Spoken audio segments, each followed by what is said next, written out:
We all need to manage to-do lists, or as we call them in the Campus Center HQ, action items. We need to manage our own. We need to help assign them to other folks. We need to know the status of them. And we need to add in additional information. In Notion, we do that through the action items database.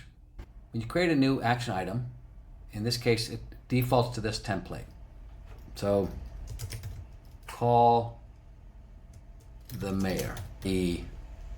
Parking for our big event. So there's the action item. Action items have types. We've given a bunch of standard ones here. This says call, so I'm going to use that one. You want to see your action items by the type of action item. So chore, is it data entry? Is it an email? Is it meeting with somebody?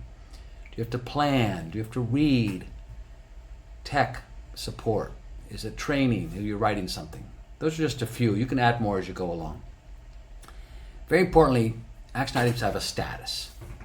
This one is entered but not started. Then you have to do, to discuss with somebody perhaps, waiting on somebody, and then finally done.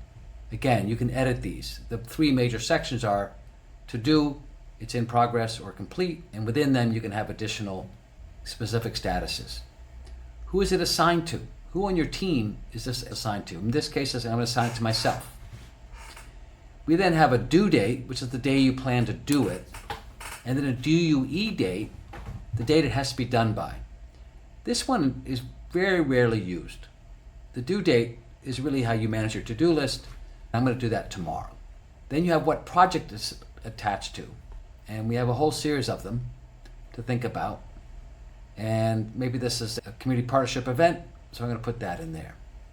You could have a note, an additional sort of some suggestions or additional information that, particularly if you're assigned to somebody else, you might want to put in here. Could be useful to have the estimated time. Up here are some additional properties, various relations, and it could link to other things, an organization, a student, so forth. Those are hidden for now. Usually that's all you need, but you can use space down here to add more information if that's helpful. So that's the action items database.